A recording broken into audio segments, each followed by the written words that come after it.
Everyone, আসসালামু আলাইকুম। কেমন আছেন সবাই? আশা করছি ভালো আছেন, সুস্থও আছেন। ইদানিং একটা প্রশ্ন আমাকে অনেকেই করে থাকেন যে আপু, রমজান মাসে আমাদের প্রচুর গ্যাস হয় বা পেট ফোলা থাকে, দেখা যায় সারাদিন বুক জ্বালা পড়া করে বা পেটটা মনে হয় যে ফাঁপা হয়ে ফুলে থাকে।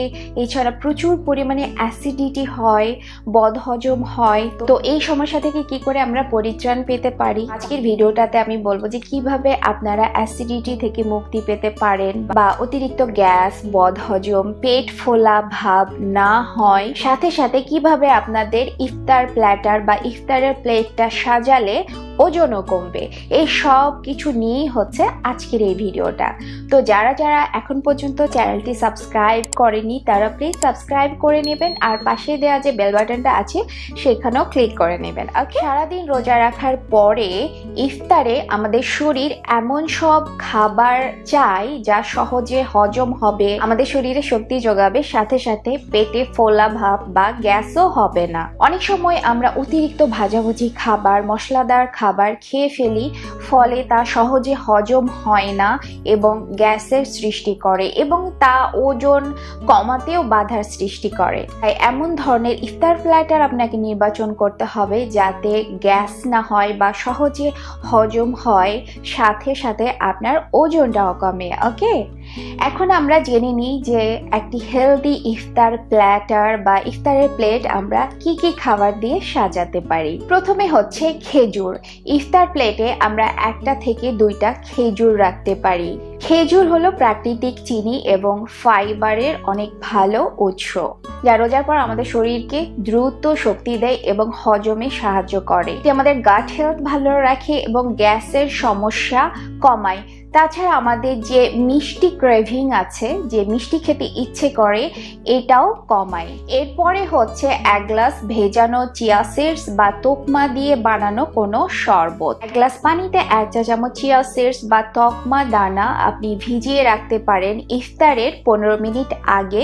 এর সাথে আপনি লেবুর রস মিক্স করতে পারেন আর 1 চা চামচ পরিমাণ মধু মিক্স করতে পারেন। এই শরবত আপনাকে হজমে সহায়তা করবে, পেট ঠান্ডা রাখবে, এছাড়া হাইড্রেশন দিবে আমাদের বডিকে। এতে ফাইবার থাকায় পেট ফেঁপে যাওয়ার ঝুঁকিটা অনেকাংশেই কমিয়ে দিবে। এছাড়া আপনার ইফতার প্লেটে আপনি শসা, টমেটো, গাজর, লেটুস পাতা অথবা ধনে পাতা দিয়ে একটা সালাদ বানিয়ে সেটি রাখতে পারেন। এই ধরনের কাঁচা সবজি ফাইবার যুক্ত, হজমের জন্য ভালো, দীর্ঘক্ষণ আপনার পেট ভরা রাখবে, এছাড়া অ্যাসিড বা হজমের সমস্যা থেকে আপনাকে মুক্ত রাখবে। এই সালাদের সাথে আপনি 1 চিমটি বিট লবণ আর লেবুর রস মিক্স করতে পারেন।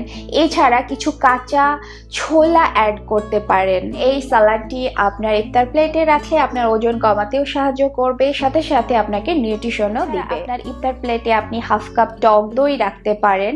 টক দইয়ে রয়েছে প্রোবায়োটিক, যার ফলে আপনার গাট হেলথ ভালো রাখবে, মানে হজম ভালো হবে, পেটে ফোলা ফোলা ভাব হবে না, গ্যাস হবে না। এটি প্রোটিনের ভালো উৎস। আপনি চাইলে এর সাথে অল্প পরিমাণে পুদিনা পাতা মিক্স করে নিতে পারেন। আর অনেকে আছেন যে একটু মনে হয় যে মিষ্টি হলে ভালো হয়, এর সাথে অল্প পরিমাণে আপনি মধু মিক্স করে ফেলতে পারেন অথবা কোনো ফ্রুটস অ্যাড করে ফেলতে পারেন, তাহলে মিষ্টি লাগবে খেতে। এছাড়া আপনি গ্রিল বা বেকড মুরগি, মাছ অথবা টোফু বা পনির রাখতে পারেন আপনার ইফতার প্লেটে। ভাজা পোড়া খাবারের বদলে গ্রিল বা বেকড মুরগির মাংস বা মাছ রাখলে এটি সহজে হজম হবে এবং ফ্যাট ও অতিরিক্ত তেল জাতীয় খাবার এড়ানো সম্ভব হবে।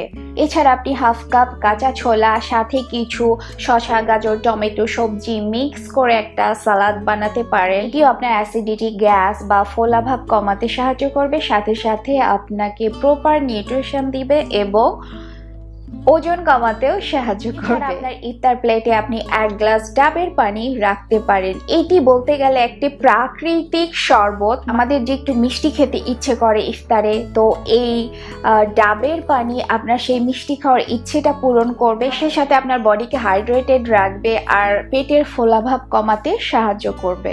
এছাড়া আপনি ইফতারে ডালের বড়া খেতে পারেন, যেটা আমার ইফতার প্লেটে সবসময় থাকে। আপনি মিক্সড ডাল বা যে কোনো প্রকারের ডাল ডালের সাথে পেঁয়াজ, কাঁচামরিচ, ধনেপাতা মিক্স করে খুবই সামান্য তেল একটা ফ্রাই প্যানে দিয়ে ওটাকে ভেজে ফেলতে পারেন। এটা আমার খেতে অনেক ভালো লাগে, আর আপনাদের যে পেঁয়াজু বেগুনি খাওয়ার যে একটা ইচ্ছে থাকে এটা অনেকাংশে কমিয়ে দিবে। এখন আমি বলবো সেই সব খাবারের কথা যে সব খাবার আপনারা এড়িয়ে চলবেন, তাহলে আপনাদের অ্যাসিডিটি গ্যাস হবে না, সাথে সাথে আপনাদের খুব তাড়াতাড়ি ওজন কমতেও সাহায্য করবে।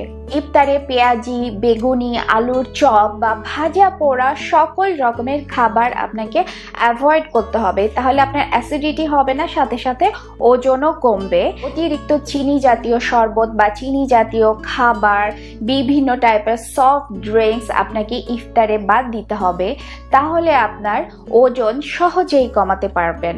অতিরিক্ত মশলা ও চর্বিযুক্ত খাবার ইফতারের প্লেট থেকে আপনাকে বাদ দিতে হবে।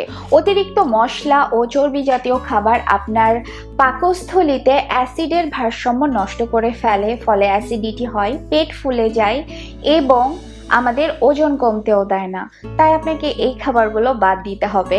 এখন অনেকেই বলবেন যে এই ধরনের খাবারগুলো কি আমি কখনোই খাবো না? আমি আপনাকে বলতে পারি যে সপ্তাহে একটা দিন আপনি খুবই অল্প পরিমাণে এ ধরনের খাবারগুলো নিতে পারেন, তবে প্রতিদিন অবশ্যই না। সবশেষে আমি বলবো এই যে ভাজা পোড়া মিষ্টি জাতীয় খাবার বা আমাদের বাংলাদেশে ইফতারে যে ধরনের খাবারগুলো নর্মালি মানুষজন খেয়ে থাকে, এই খাবারগুলো আপনি যতক্ষণ মুখের মধ্যে রাখছেন, যতক্ষণ চিবোচ্ছেন, ততক্ষণই আপনার মজা লাগছে বা ভালো লাগছে। পেটের মধ্যে চলে গেলেই শুধু ক্ষতি আর ক্ষতি।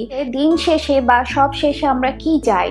আমরা যাতে সুস্থ থাকি, ফিট থাকি, ভালো মতো রোজার মাসে ইবাদত বন্দেগি করতে পারি সুস্থভাবে, এটাই চাই, তাই তো? এই যে আমরা সারাদিন রোজা রাখছি, নামাজ পড়ছি, এই জন্য কিন্তু আমাদের সুস্থ থাকতে হবে। আর এই সুস্থ থাকার জন্য আমাদের ভালো ভালো হেলদি খাবার খেতে হবে। আর এই হেলদি বা ভালো খাবারের অপশনগুলো আমি দিয়ে দিলাম। তো আজকে যেসব খাবারের কথা বললাম, এগুলো যদি আপনার ইফতার প্লেটে রাখেন, অ্যাসিডিটি দূর হবার সাথে সাথে আপনি দেখবেন যে মাস শেষে বেশ অনেক কেজি আপনি ওজন কমিয়ে ফেলতে পেরেছেন। আমাদের সুস্থতার চাইতে বড় কিছু আর কিছুই হতে পারে না। তো আশা করি আজকের এই ভিডিওটি আপনাদের ভালো লেগেছে, আর আমার কাছ থেকে কি টাইপের ভিডিও চান সেগুলো কমেন্ট করে জানাবেন। ভিডিওতে একটা লাইক দিয়ে দিবেন আর অবশ্যই অবশ্যই শেয়ার করবেন। তাহলে আজকের এই ভিডিওটা এখানেই শেষ করছি। ভালো থাকবেন, সুস্থ থাকবেন। আল্লাহ হাফেজ।